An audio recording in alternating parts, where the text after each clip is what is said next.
આજનો ટોપિક છે debt service coverage ratio DSCR.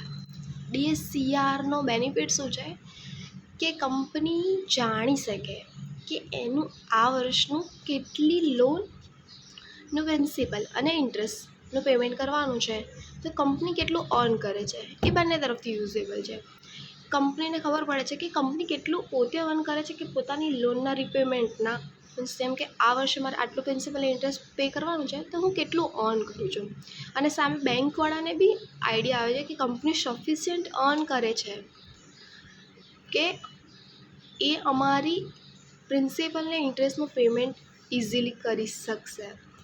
તો આના માટે ડેટ સર્વિસ કવરેજ રેશિયો આવે છે. ડેટ સર્વિસ કવરેજ રેશિયો શું હોય છે કે જ્યારે નેટ ઓપરેટિંગ ઇન્કમ હોય છે, જે ઇન્ટરેસ્ટ પહેલાંની અને ટેક્સ પહેલાંની હોય છે, એ net operating income divide by તમારું આ વખતનું ડેટ કેટલું છે. ડેટની અંદર ઇન્ક્લુડિંગ છે પ્રિન્સિપલ પ્લસ ઇન્ટરેસ્ટ, બંનેનું ટોટલ. તો હવે હું એક્ઝામ્પલથી સમજાવું કે એક કંપની છે XYZ, જેનું લોન છે 10 લાખ, જેની પ્રિન્સિપલ આ વર્ષે પેમેન્ટ છે 1 લાખ અને એના ઉપર વ્યાજ છે 20,000. તો ટોટલ મારું પેમેન્ટ કેટલું બને છે 1,20,000 અને કંપની 2,40,000 કમાય છે. ઓકે, તો મારો ડેટ સર્વિસ કવરેજ રેશિયો બને છે net operating income 2,40,000 divide by મારું આ વખતનું રીપેમેન્ટ 1,20,000. તો મારો ડેટ સર્વિસ કવરેજ રેશિયો બને છે 2. ઓકે, આ 2 બને છે એટલે સફિશિયન્ટ અર્ન કરે છે, ડબલ કંપની અર્ન કરે છે, લોનના રિપેમેન્ટથી વધારે અર્ન કરે છે.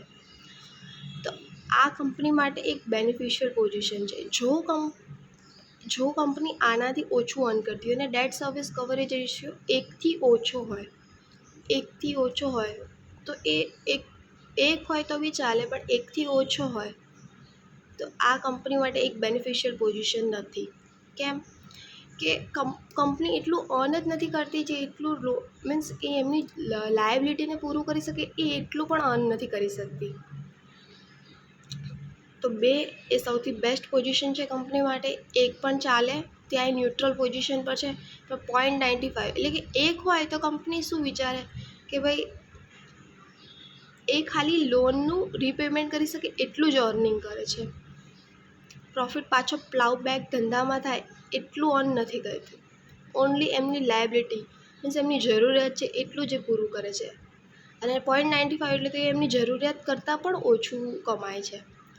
તો this is not a good position for company. This is the best position company. તો આવા જ રેશિયો જાણવા માટે લાઈક કરો, શેર કરો અને સબસ્ક્રાઈબ કરો મારી ચેનલને.